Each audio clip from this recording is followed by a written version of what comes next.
দেখো আজ আমরা শর্ট কোশ্চেন করব অন্তর্কলন বা অবকলন চ্যাপ্টারটার যে শর্ট কোশ্চেনগুলো আছে ওইগুলো একটু আলোচনা করব। অবকলন বা অন্তর্কলন,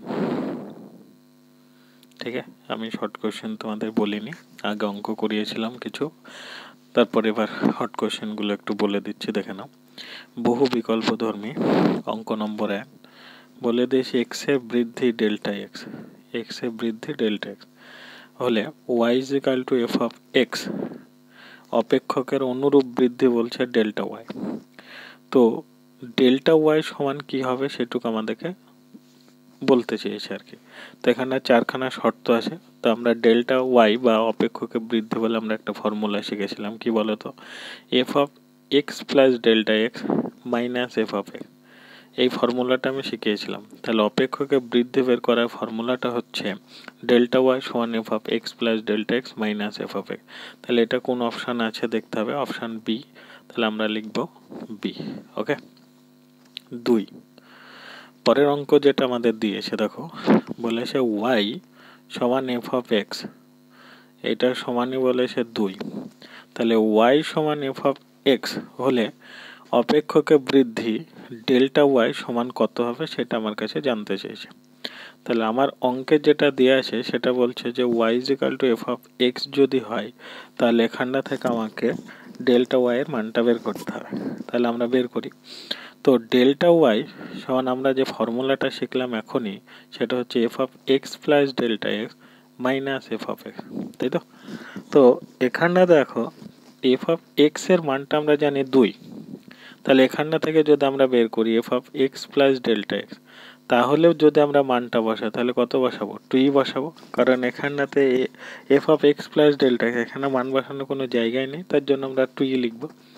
তো F of x plus delta x এর মান কত, 2। এফ অফ এক্স এর মানও কত, 2। 2 থেকে 2 বাদ দিলে কত, 0। তাহলে এক্ষেত্রে ডেল্টা ওয়াই আমরা কত পেলাম, 0। ওকে, 3 নম্বর কি বলছে দেখো, ওরা বলেছে dy by dx x is equal to 2, এটা হতে পারে, বা এটা এরকমও লেখা যায় f ড্যাশ 2। তো এই f ড্যাশ 2 সমান কি হবে সেটুকু আমাদেরকে জানতে বলেছে। তার মানে x ইজ ইকাল টু 2 বিন্দুতে অন্তর্কলজটা কত হবে। তো দেখো আমি তোমাদের যেটা সংজ্ঞা শিখিয়েছিলাম সেটা হচ্ছে dy বাই dx সমান f ড্যাশ x, এটা সমান limit h tends to 0 f of x plus h minus F of x by নিচে হচ্ছে h। এই হচ্ছে আমাদের সংজ্ঞা। এইবার ওরা বলেছে যে x ইজ ইকাল টু 2, তাহলে আমরা x এর জায়গায় 2 বসাবো। সেটা এরকম dy by dx x is equal to 2 এরকম সমান এটা f ড্যাশ 2 সমান, তার মানে কি যেখানে x থাকবে সেখানটাতে 2 বসাও। তাহলে limit h tends to 0 f of 2 plus h minus F of 2 by নিচে হচ্ছে h। তাহলে এরকম অপশান কোথাও আছে কি দেখো, কত f of 2 plus h minus F of 2 by নিচে h, অপশান হচ্ছে আমাদের ডি। তাহলে এটা হচ্ছে আমাদের অপশান ডি। ওকে, পরেরটা দেখো,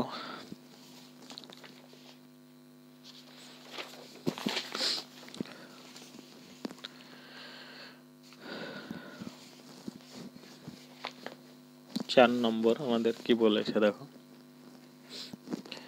বলছে এক্স ইজ ইকাল টু এ বিন্দুতে Y is equal to F of x অপেক্ষকের ডান পক্ষের অবকল সহগ আর এফ ড্যাশ এ, এটাকে বলছি আমরা ডান পক্ষের অন্তর্কলজ, আর এটা কোন বিন্দুতে বলা হয়েছে, এ বিন্দুতে। তো আমরা যেমন লিমিটের ক্ষেত্রে ডান পক্ষের লিমিট বাম পক্ষের লিমিট লিখতাম, একটা প্লাস দিতাম সেটাকে বলতাম ডান পক্ষ, আর মাইনাস দিলে সেটা হচ্ছে আমাদের বাম পক্ষ। তাহলে এখানটাতে ডান পক্ষ জানতে চেয়েছে, তার মানে প্লাসটা হবে। তো আমাদের যে সংজ্ঞাটা ছিল সেটাতে আমরা একটু আগে শিখলাম যে লিমিট h টেন্ডস টু 0। তাহলে আমাদের যে সাপোজ ধরো সংজ্ঞাটাই আর কি, যে dy বাই dx সমান limit h tends to 0 f of x plus h minus F of x by নিচে হচ্ছে h। এই তো ছিল আমাদের সংজ্ঞা। তো এখানটাতে সংজ্ঞার জায়গায় কি হবে বলো তো, যে x আছে তো x এর জায়গায় a লিখতে হবে।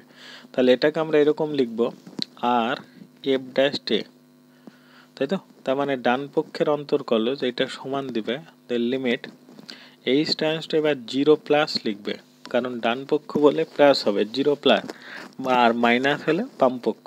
তাহলে এক্ষেত্রে লিখবে আর এফ ড্যাশ এ সমান limit H tends to 0 plus F of X এর জায়গায় কত বসাবে A plus H minus F of কত বলো তো বাই নিচে কত এইচ। এটা দেখবো অপশান কত আছে আমাদের, অপশান এ দেখতে পাচ্ছি, তাহলে অপশান এ।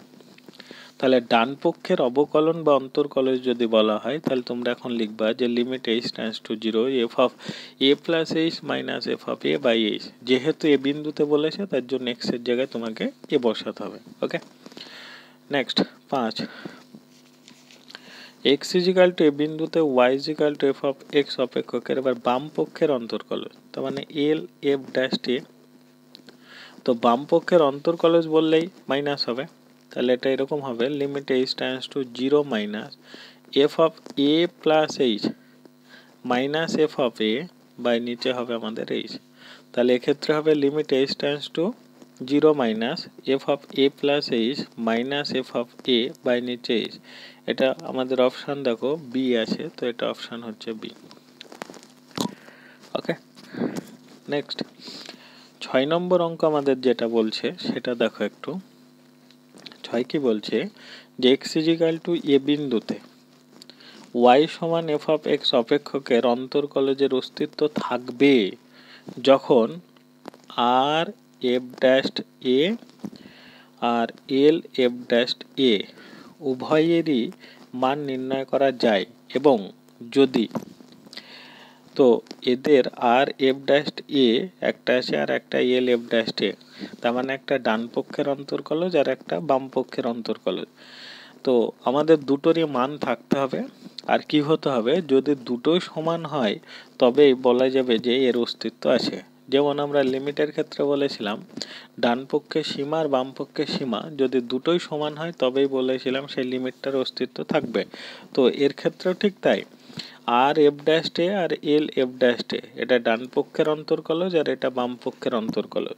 তো কোশ্চিন করছে এই কারণে তোমাকে যে এক্স ইজিক্যাল টু এ বিন্দুতে Y equal to F of x অপেক্ষকের অন্তর্কলজের অস্তিত্ব থাকবে যখন আর এফ ড্যাশ এ আর এইটা উভয়ের মান নির্ণয় করা যায়, এবং যদি দুটো সমান হয়, তার মানে আর এফ ড্যাশ এ সমান এল এফ ড্যাশ এ যদি হয় তাহলে বলবো যে এই Y equal to F of x অপেক্ষকের অন্তর্কলজের অস্তিত্ব থাকবে। তাহলে এই শর্তটা যদি ডান পক্ষের অন্তর্কলজ আর বাম পক্ষের অন্তর্কলজ যদি সমান হয় তাহলে আমরা বলবো যে অপেক্ষকটার অস্তিত্ব কি, অন্তর্কলজের অস্তিত্ব আছে। ওকে, এটা লিমিটের মতোই আর কি। নেক্সট 7, দেখো n লেস দ্যান 1 বলেছে আর ডিডি এক্স অফ এখানে বলা আছে X to the power N আর কি। তো এটা এর অস্তিত্ব থাকবে যখন X equal to minus 1, X equal to minus 1, X equal to 1, X equal to 0 আর এক্স নট ইকাল টু 0। তাহলে এখানে 4খানা শর্ত বলেছে, তার মধ্যে এখানে বলছে যে এনটা 1-এর থেকে ছোট হবে, ঠিক আছে, 1-এর থেকে ছোট হবে। তো এখানটাতে সেরকম অপশান দিয়েছে x not equal two minus 1, মানে এক্স এর জায়গায় মাইনাস 1 যদি বসানো হয় তাহলে কীরকম হবে। তাহলে minus 1 to the power N, এনটার যুগ্ম অযুগ্ম কোনো কিছু বলেনি। আবার এক্স ইজিক্যাল টু যদি 1 হয় তাহলে 1 টু দি পাওয়ার এন কোনো কিছু থাকছে না, 1ই হয়। আবার এক্স ইজিক্যাল টু 0, এক্সটা 0 হলে তো টোটাল পোর্শনটা 0 হবে। এক্স নট ইকাল টু 0, এই যে শর্ত দেখতে পাচ্ছ যে এক্স নট ইকাল টু 0, এইটা যদি এক্স এর মানটা যদি নট ইকাল টু 0 হয় তাহলে আমরা বলবো যে এর অস্তিত্ব থাকবে, ঠিক আছে। তাহলে এটার ক্ষেত্রে এক্স নট ইকাল টু যদি 0 হয় তবেই এর অস্তিত্ব থাকবে। অঙ্ক নম্বর 8 পরীক্ষায় আসে অঙ্কটা, দেখো ওরা কি বলেছে DD x of log x base E is equal two 1/x। এইটাকে কাজে লাগিয়ে তোমাকে মান বের করতে বলছে এইটা DD x of log x base 10, ঠিক আছে।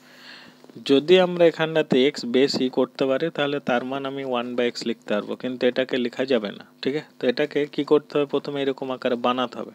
তো বানাই চলো, ddx অফ, এটাকে আমি লিখলাম log x বেস ই ইন্টু দিলাম, এটাকে লিখলাম log e বেস 10।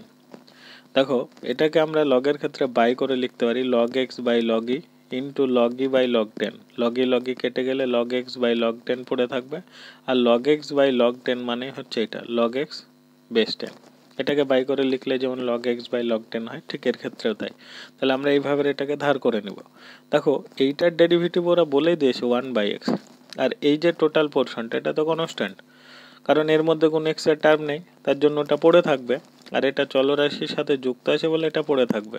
তো এমনি যদি কনস্ট্যান্ট হতো 0 লিখতাম, তাহলে ওটাকে রেখে দাও। তাহলে log e বেস 10 এটা থাকবে। আমরা শুধু এইটার ডেরিভেটিভ করব, তো এটার ডেরিভেটিভ উপরেই দেওয়া আছে 1/x। তাহলে এটা ডেরিভেটিভ হবে 1/x into log e base 10। তাহলে এটাকে যদি আমরা লিখি তাহলে 1/x log e বেস 10। ওকে, যদি কেউ ভাবে যে সরাসরি ওটাকে লিখে দেবো, লিখতে পারে যে ddx of log x base 10। তো 1/x হবে, log x এর ডেরিভেটিভ 1/x, দিয়ে log এখানটাতে কিছু নেই মানে ই থাকবে, আর এটা বেস 10 থাকবে। তবে আমার মতে এইভাবে করাই ভালো, যেহেতু ওরা বলে দেয় সেইভাবে করবে। ওকে, তোমরা 9, 10, 11 দেখো বাড়িতে, একবার চেষ্টা করো তো দেখে পারবে কিনা। নেক্সট 12 নম্বর অঙ্ক আমরা বলবো। এখানে y is equal to sine square x by 2 আছে। ঠিক আছে, তো এটাকে আমরা ডেরিভেটিভ করব। এখানে বলেছে dy বাই dx নির্ণয় করো। তো এখানটাতে ddx অফ y বলে লিখবে তুমি, সমান দেবে ddx of sine square x by 2 লিখবে। ওকে, এটা ডেরিভেটিভ করলে dy বাই dx লিখবে, এটা সমান দেবে।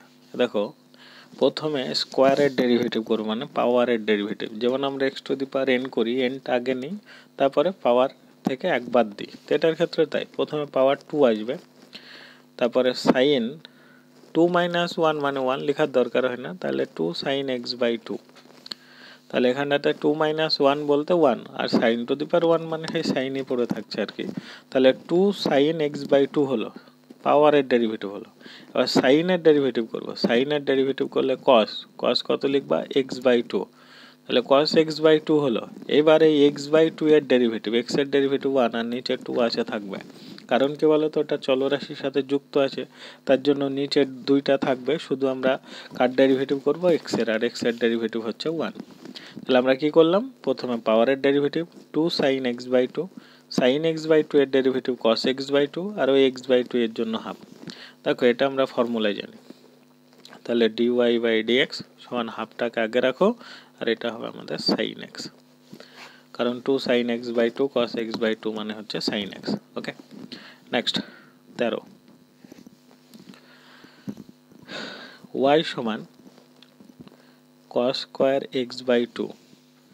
তাহলে y সমান cos স্কোয়ার x বাই 2, এখানে থেকে dy বাই dx বলেছে, তাহলে একই রকম ভাবে করি, ddx অফ y সমান ddx of cos square x by 2। তাহলে এখানটাতে dy বাই dx পাবে, সমান দেবে, প্রথমে পাওয়ারের ডেরিভেটিভ 2 আসবে, দিয়ে cos x বাই 2 হবে। তাহলে পাওয়ারের ডেরিভেটিভ 2 cos 2 মাইনাস 1 মানে 1 লেখার দরকার হয় না, তাহলে 2 cos x বাই 2। কসের আবার ডেরিভেটিভ করলে মাইনাস সাইন হয়, তাই আগে মাইনাস লাগাও, সাইন x বাই 2 লিখো। ওকে, ইন্টু ওই x বাই 2 এর আবার ডেরিভেটিভ করলে হাফ, x এর ডেরিভেটিভ 1 আর 2 তো পড়ে থাকবে। পরের লাইন dy বাই dx লিখো, তো সমান দাও। ওকে, ওই যে হাফ আছে হাফটাকে আগে লাগাও, আর মাইনাস আছে মাইনাসটা নাও। আর একটু আগে ফর্মুলা শিখলাম 2 sine x by 2 cos x by 2 মানে হচ্ছে আমাদের সাইন x। তাহলে dy by dx is equal to আমরা পেলাম minus half sine x। Okay,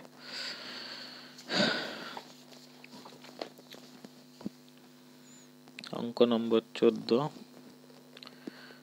f of x সমান 1 by sine x into cos x। এখানে আমরা কাজ করব, f of x সমান দিব, এই 1 এর জায়গায় আমরা লিখব sine square x plus cos square x। নিচে লিখব sine x into cos x. Okay, আমরা বিচ্ছেদ নিয়ম ভাঙতে জানি, বিচ্ছেদ নিয়ম ভাঙবে এফ অফ এক্স সমান সাইন স্কোয়ার এক্স বাই নিচে লিখবে sine x into cos x, plus দেবে কস স্কোয়ার এক্সটা লিখবে, নিচে লিখবে sine x into cos x. Okay, এখানে একটা সাইন কেটে যাবে, একটা কস কেটে যাবে, তাহলে এফ অফ এক্স সমান সাইন বাই কস মানে হচ্ছে tan x, cos by sine মানে হচ্ছে কট এক্স। ওকে, এটা ডেরিভেটিভ যদি করি তাহলে এফ ড্যাশ এক্স হবে, ট্যান এক্স এর ডেরিভেটিভ করলে হয় সেক স্কোয়ার এক্স, আর কট এক্স এর derivative minus cosec square x. Okay, তোমাদের এই ছিল অঙ্ক অবকলন বা অন্তর্কলনের চ্যাপ্টারের। এই যে অঙ্কগুলো করে দিলাম এইগুলো ভালো করে করো, আর বাকি টোটাল চ্যাপ্টার তোমরা এবার প্র্যাকটিস করবে। হবে, তোমরা দেখবা আমি কিছু অঙ্ক দরকার হয় পাঠাচ্ছি, তোমরা সেগুলো একটু করবা। ক্লাস 12-এর ডেরিভেটিভটাও একবারে কিছু শিখিয়ে দিব তোমাদের, ওইগুলোকে একটু টুকে নাও, দিয়ে ওইগুলোকে তোমরা করার চেষ্টা করো, যতটা পারবে করবে, সামনের দিন আবার বাকিটা করাবো।